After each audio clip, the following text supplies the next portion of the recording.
हम सब लोगों को अपने आशीर्वचन से अभी अतृप्त ही रखा है,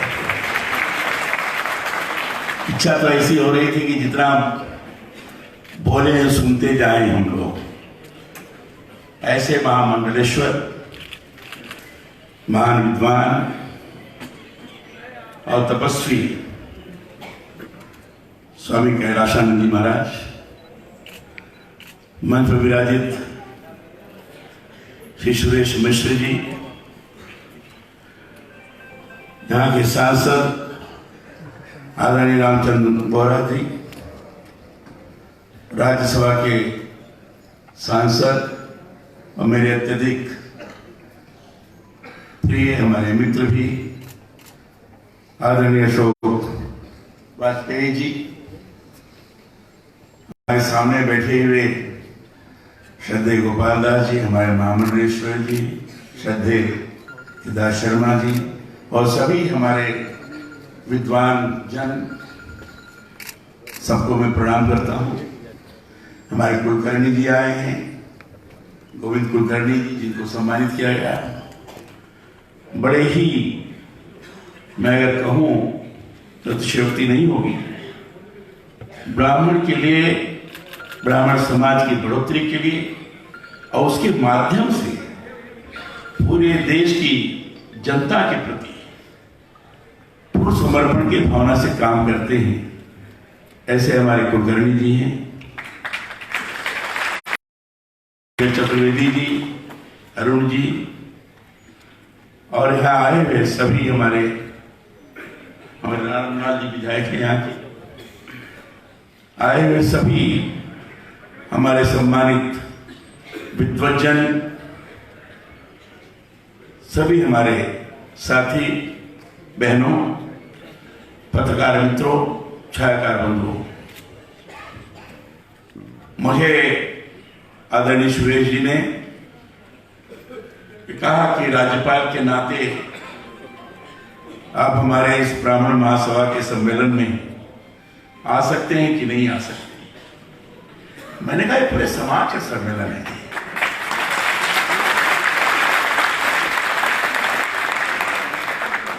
जिस समाज के दिशा दर्शन के आधार पर भारत विश्व गुरु के सिंहासन पर प्रतिष्ठित हुआ था, उस समाज के सम्मेलन में चलने में काहे की आपत्ति हो सकती है।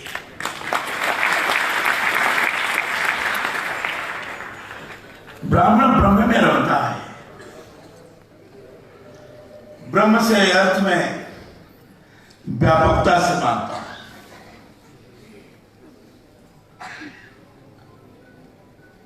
हृदय बड़ा विशाल होता है, इतना विशाल होता है, सभी को अपने हृदय में समाहित करने की क्षमता होती है। और इसलिए ब्राह्मण जहां विद्वान है, ज्ञाता है, तपस्वी है, पांडित के आधार व्यवहार करता है, वहीं इतना संवेदनशील है, जैसे स्वामी रामकृष्ण परमहंस से जब कहा गया कि आपको परमहंस क्यों किया गया, बड़े सरल थे, जीव को अगर कष्ट दिया जाए तो मुझे लगता है मुझे बड़ी पीड़ा हो रही है। तो एक ने पूछा कि वहां किसी को या सांड को कोई मार रहा है तो आपको कैसे पीड़ा हो रही है? और सचमुच जब मार रहे थे लोग, जाकर उसके ऊपर डंडा चलाए, तो जितने डंडा चलाए थे उतनी साठ रामकृष्ण परमहंस के पीठ पर पड़ी हुई थी। यह है हृदय की विशालता के कारण सबको आत्मसात करने की मानसिकता, कि जहां भी किसी को कष्ट होता है, संवेदनशीलता के आधार पर उस पीड़ा होती है। ब्राह्मण की यह संवेदनशीलता थी। ब्राह्मण एक जाति नहीं है, ब्राह्मण एक ऐसा समुदाय है जो बौद्धिकता के अंतर्गत आचरण और व्यवहार के माध्यम से हर चीज को इंगित करने की कोशिश करता है और उससे लोग दिशा प्राप्त करते हैं। और इसको बिरादरी के अंदर मत बांधिए, इसको जाति के अंतर्गत मत बांधिए। जाति के अंतर्गत बांधेंगे तो हमारी विशालता, हमारे चिंतन की दिशा ठीक नहीं होगी, हमारी विशालता समाप्त हो जाएगी। और इसे पुरुष सूक्त में कहा गया है कि ब्राह्मण तो मुख है। अब मुख क्यों हो, एक वर्ग का वर्णन किया है। मुख क्यों है? क्योंकि मुख ऐसा है जिसके माध्यम से पूरी शरीर पुष्ट होती है। मुख के अंदर कौर जाता है, खाना खाते तो वो अंदर जाता है और फिर जो सारी प्रक्रियाएं हैं उस प्रक्रियाओं के माध्यम से जो रक्त बनता है वो रक्त पूरे शरीर में जाता है। उसमें बाहु भी मजबूत होता है जिसको छत्री कहा गया, उससे उदर भी ठीक होता है जिसको वैश्य कहा गया, उससे पैर भी ठीक होता है जिसको उस समय की भाषा में शूद्र कहा गया। ब्राह्मण एक ऐसा मुख्य बिंदु है जहां से पूरा समाज पुष्ट होता है, पूरा समाज भगवान होता है। केवल इसी कारण, उसके चिंतन के कारण, उसके आचरण व्यवहार के कारण। अगर हमने अपने बिरादरी में बांध लिया, जाति में बांध लिया, तो मुख तब कहना शुरू कर देगा मैं बाकी के लोगों को क्यों पुष्ट बनाए। मुख में अगर हमने खाना खा लिया और कहा कि नहीं हम अंदर नहीं आने देंगे, तो क्या दुर्दशा होगी बताने की जरूरत है। खाना सड़ जाएगा, कैंसर हो जाएगा, मर जाएगा, क्योंकि उससे स्वभाव में पूरे समाज को कैसे सक्षम बनाया जाए, पूरे समाज को कैसे सुदृढ़ किया जाए, पूरे समाज को भारतीय संस्कार से युक्त बनाने की दिशा में कैसे प्रयत्न किया जाए, पूरे समाज को अपना जो वेद है, कहते हैं ऋग्वेद सबसे पुराना साहित्य है। ऋग्वेद, सामवेद, यजुर्वेद, अथर्ववेद, यह ऋग्वेद सबसे पुराना साहित्य है। उसके अंतर्गत कौन सी ऐसी चीज नहीं है जिसका वर्णन ना हो। उसके अंदर राष्ट्र का वर्णन है, उसके अंदर समाज का वर्णन है, उसके अंदर व्यापकता का, उसके स्वरूप का दर्शन है। ये सारी चीजें हमें वहां देखने को मिलेगी और उसके अनुसार जो आचरण व्यवहार करता है वो ब्राह्मण है। अभी मनुवाद की बात हमारे वाजपेयी जी ने की कि मनुवाद को गाली देते हैं। कहते हैं कि हम राज्यसभा में जब थे तो एक सज्जन भाषण कर रहे थे, तो भाषण करते करते उन्होंने कहा कि मनु ने तो कहा है कि जो क्षुद्र हैं वो वेद अगर पढ़ने के लिए जाते हैं, सुनने के लिए जाते हैं, तो उनके कान में शीशा पिरो देना चाहिए। पता नहीं क्या क्या उन्होंने बोला था। ये ब्राह्मणों का ऐसा करके उन्होंने आलोचना की थी। हमने पूछा किस मनुस्मृति में लिखा है? नहीं करना चाहिए। मैंने कहा दिखा तो मुझे दिखा दो। अरे मनु ने तो साफ साफ कहा ब्राह्मण कौन होता है।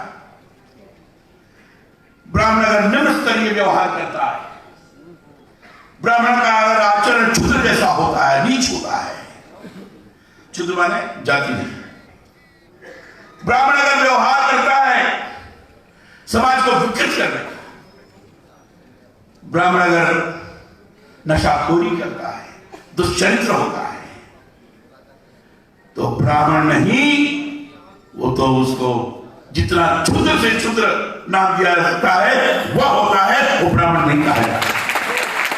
मनु ने भी कहा है, चाणक्य ने कहा है, चाणक्य ने एक एक वर्गों का विवेचन किया है, ब्राह्मण कौन, क्षत्रिय कौन, वैश्य कौन, उन्होंने भी कहा है। तो ब्राह्मण इसलिए कि आचरण और व्यवहार में संस्कार के माध्यम से लोगों को दिशा दे सकने में, भारतीयता के आधार पर, भारतीय संस्कृति के आधार पर वो सक्षम हो, वह ब्राह्मण कहलाता है। आज भी न मैं आपको कोई उपदेश दे रहा हूं, आज भी इसकी आवश्यकता है। आपका चरित्र, आपका आचरण, जैसे श्रद्धेय कल्याशानंद जी ने कहा, बेटी रोटी चोटी, यह आचरण की शुद्धता के परिणाम स्वरूप चार सारी चीजें उत्पन्न होती। आज भी आचरण, शुद्ध व्यवहार करते हुए, संस्कारक्षम जीवन व्यतीत करते हुए अगर हम आगे बढ़ते हैं तो हमारे साथ लोग चलने के तत्पर होते हैं, हमारे साथ जुड़ते हैं और कहते हैं यही सही माने में समाज को सही दिशा दे सकते हैं। आज इसकी आवश्यकता है। हमें संकुचित भाव से होकर, प्रेरित होकर काम नहीं करना चाहिए। हमें लोग कहा कि फला बिरादरी को लोग सम्मेलन न कर रहे हैं, फला बिरादरी कर रहे हैं, गाली दे रहे हैं, जी तोड़ गाली दे रहे हैं। हमारे वाजपेयी जी ने भी इस बात की तरफ संकेत किया, करेंगे वो। कुछ लोगों को लगा है कि हमें बड़ा कष्ट दिया गया है इन सारी बातों को लेकर के, उनका काम है, अपना करेंगे, हमारा क्या काम है? हम तो बड़े भाई हैं, हम बड़े भाई हैं, हमें पॉजिटिविटी के अलावा दूसरी दिशा में नहीं सोचना है, हमें सकारात्मक दिशा में और हम सकारात्मक दिशा अपनाते हुए उनको भी साथ में जोड़कर चलने के लिए प्रेरित करें, उनके साथ जुड़े। मैं विश्वास साथ कह सकता हूं, साथ में आ जाए, अनुभव करेंगे कि नहीं हमें तो इनके साथ रहना है। व्यक्तिगत जीवन में तो साथ में लेके चलते ही हैं, व्यक्तिगत जीवन में साथ में लेकर नहीं चलेंगे तो उनका कर्मकांड कैसे होगा, उनके सारे संस्कार कैसे होंगे? लड़का पैदा होता है, फिर उसको और संस्कार होते हैं, बाद में शादी विवाह होता है, ये सब कौन करेगा? तो उनको तो जुड़कर रहना है। अब इसी को स्वाभाविक स्वरूप प्रदान करना है कि हम सब लोग परस्पर एक दूसरे के साथ जुड़े हुए और जुड़कर समाज को सुदृढ़ बना सकते हैं। आज इसकी आवश्यकता ज्यादा है। आरक्षण की बहुत बात चली थी, अभी हमारे सुरेश जी ने कहा कि आरक्षण के लिए हमने आंदोलन भी किया था। समाज में कई वर्गों को आरक्षण मिला, समाज में लगा कि विपन्नता है, कुछ लोग वंचित रहे हैं, उनको सारे चीजों से वंचित किया गया है, मुख्य धारा से अलग हो गए थे, तो उनको मुख्य धारा में कैसे जोड़ा जाए? उनके अंदर आर्थिक विपन्नता जो रही है, उस विपन्नता से मुक्त कराते हुए उनको एक समान धरातल पर खड़ा किया जाए, ये सोचकर शासकीय स्तर पर, सरकारी स्तर पर आरक्षण की व्यवस्था की गई है। उसके सुपरिणाम भी हुए हैं, उसके कुपरिणाम भी हुए हैं, लेकिन शासकीय व्यवस्था की गई है। ब्राह्मण में भी या सवर्णों में कह सकते, उनको भी लगा कि हमारे यहां भी तो विपन्न लोग हैं, उनके अंदर क्यों नहीं इस पर व्यवस्था की जाती? तो स्वाभाविक है कि क्योंकि शासकीय व्यवस्था है, उस शासकीय व्यवस्था का हमें भी लाभ प्राप्त होना चाहिए। इसके लिए हमारे जमींदारों ने आवाज बुलंद की। जो शासकीय प्रमुख हैं उनके ऊपर निर्भर करता है कि कैसे उस व्यवस्था को इस प्रकार की बनाई जाए जिससे सामंजस्यपूर्ण समाज आगे बढ़ सके। इसका लोगों ने अनुभव किया और अनुभव करने के पश्चात आपको जानकारी प्राप्त हो गई होगी। पिछले बार भारत सरकार ने काम किया था कि सवर्णों के अंदर भी वो भाव न पैदा हो, इसलिए उनको भी 10% का आरक्षण देकर परस्पर का सामंजस्य स्थापित करने की। इसका तात्पर्य है कि हम लोगों को भी जो आरक्षण प्राप्त होता रहा है, जो भी आगे बढ़े हैं, हमारे यहां भी जो रहे हैं उनको कुछ प्राप्त हुआ है, तो कैसे साथ में जोड़कर सामंजस्य अपने संस्कारों के लिए उनको कैसे उत्प्रेरित करें ताकि वो ढंग से संस्कार भी प्राप्त कर सके। विभिन्न विद्यालय हैं, विभिन्न पाठशालाएं हैं, पाठशालाओं को भी, शिक्षालयों को भी संस्कार का स्थल बनाए, क्योंकि किताबी ज्ञान नहीं तो संस्कार भी प्रदान करने के लिए विभिन्न प्रकार के कार्यक्रम होने चाहिए, वो भी ज्ञान प्राप्त करना चाहिए। ये सारे बिंदु ऐसे हैं जो आगे बढ़ाने में, समाज को भारतीयता के आधार पर आचरण करने में, समाज को फिर से विश्व गुरु का स्वरूप प्रदान करने में ये सक्षम हो सकता है, अगुवाई कर सकता है। इसके ऊपर हम लोगों को अगुवाई करना चाहिए। अगुवाई करके पूरे समाज को साथ में लेते हुए भारतीयता के रंग में ढालकर दुनिया को सामने प्रस्तुत करना चाहिए कि आज भी भारत के सभी लोग भारतीय संस्कारों से युक्त होकर आगे बढ़ रहे हैं। आज भी पूरे विश्व को दिशा दे सकने में भारत सक्षम है। फिर से भारत विश्व प्रतिष्ठित हो सकता है, निर्माण कर सकता है। और इसलिए उस दिशा में ब्राह्मण सभा काम कर सके, नई दिशा प्रदान कर सके। हम लोग जहां जहां हैं वहीं से ही अपने आचरण व्यवहार को उसके अनुरूप करते हुए आगे बढ़ सके। मैं समझता हूं सही माने में इस बार के आयोजनों का सही ढंग से सदुपयोग हो सकेगा।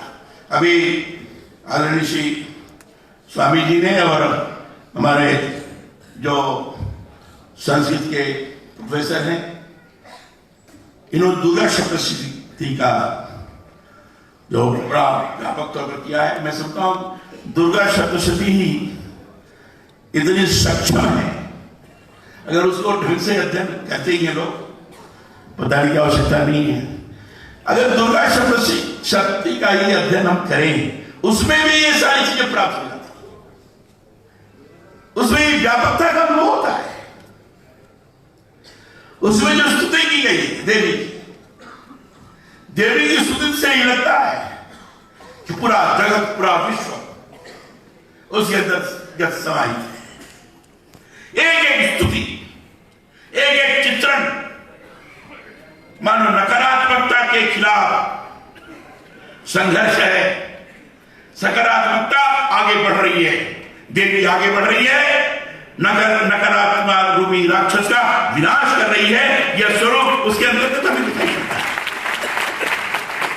और ये इस प्रकार की सारी चीजें, इसको किस तरह के समाज के अंदर अधिकाधिक लोगों सामने प्रस्तुत किया जाए, ये हमारी आपकी जिम्मेदारी है। अगर इसको हमने ढंग से कर लिया तो निश्चित रूप से जिस ढंग से हम चाहते हैं उस प्रकार के समाज का स्वरूप बनेगा।